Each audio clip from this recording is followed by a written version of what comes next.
नमस्कार, मैं हूं संदीप ग्रोवर। आप देख रहे हैं मनी 9 झटपट। लंबे इंतजार के बाद एलआईसी का आईपीओ इसी हफ्ते बाजार में दस्तक देने वाला है। 21,008 करोड़ रुपए का ये आईपीओ 4 मई को खुलकर 9 मई को बंद होगा। 3 मई यानी मंगलवार को ईद की छुट्टी के चलते एंकर निवेशकों के लिए आईपीओ 2 मई को ही खुल जाएगा। 902 रुपए से 949 रुपए प्रति शेयर के प्राइस बैंड वाले इस आईपीओ में रिटेल निवेशकों व कर्मचारियों को 45 रुपए और पॉलिसी धारकों को 60 रुपए प्रति शेयर का डिस्काउंट मिलेगा। इससे रिटेल निवेशकों, कर्मचारियों के लिए 904 रुपए और पॉलिसी धारकों के लिए आईपीओ की 889 रुपए की प्रभावी कीमत हो जाएगी।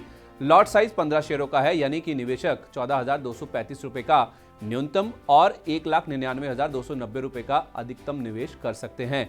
आईपीओ में केवल सरकार ओएफएस यानी ऑफर फॉर सेल के जरिए अपने शेयर बेचेगी, यानी कि एलआईसी को इससे कोई रकम नहीं मिलेगी और पूरी जो राशि है वो सरकार के पास ही जाएगी। ग्रे मार्केट में एलआईसी के शेयरों की 1,019 रुपए के भाव पर ट्रेडिंग हो रही है, जो कि 949 रुपए के ऊपरी बैंड से कंपेयर करें तो 70 रुपए या 7.5% के आसपास का प्रीमियम है।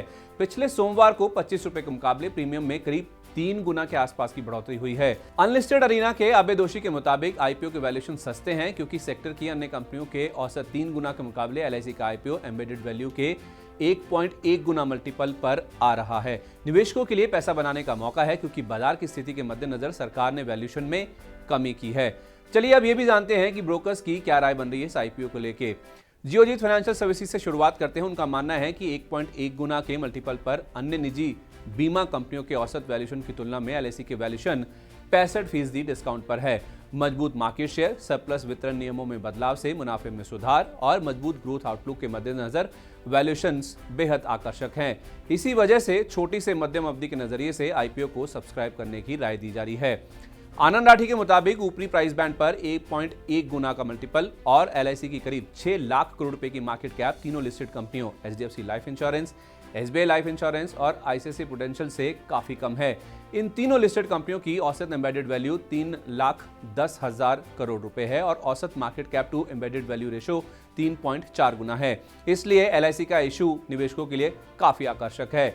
वेल डाइवर्सिफाइड यानी विविध प्रोडक्ट पोर्टफोलियो, मजबूत फाइनेंशियल ट्रैक रिकॉर्ड और मजबूत आउटलुक के चलते आईपीओ में निवेश करने की राय दी जा रही है। वहीं मारवाड़ी फाइनेंशियल सर्विसेज का मानना है कि एलआईसी के 1.1 गुना के मुकाबले एचडीएफसी लाइफ और एसबीआई लाइफ जैसी अन्य कंपनियां 4 गुना और 3 गुना के price to embedded value multiple पर कारोबार कर रही हैं। एलआईसी देश की सबसे बड़ी जीवन बीमा कंपनी है और भरोसेमंद ब्रांड होने के साथ साथ कंपनी के वित्तीय प्रदर्शन और मुनाफे में ग्रोथ का मजबूत ट्रैक रिकॉर्ड है, इसलिए आईपीओ को सब्सक्राइब करने की राय दे रहे हैं।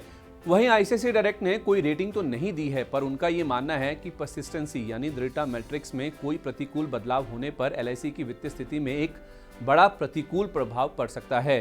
साथ ही ब्याज दर में उतार चढ़ाव और शेयर बाजार की उठापटक भी मुनाफे पर प्रतिकूल प्रभाव डाल सकती है। एम्बेडेड वैल्यू गणना में बड़ी तकनीकी जटिलता शामिल है और एम्बेडेड वैल्यू रिपोर्ट में इस्तेमाल किए गए अनुमान काफी बड़े रूप से भिन्न हो सकते हैं अगर मान्यताओं को बदल दिया जाता है। तो निवेशक पैसा लगाने से इन बातों का भी ध्यान रखें। वहीं ट्रेडिंगों ने पहली बार निवेश कर रहे लोगों को हिदायत दी है कि भले ही एलआईसी का इशू काफी आकर्षक है, पर इंश्योरेंस का कारोबार लंबी अवधि का होता है, इसलिए निवेशकों को लॉन्ग टर्म के लिए सब्सक्राइब करने की राय दे रहे हो।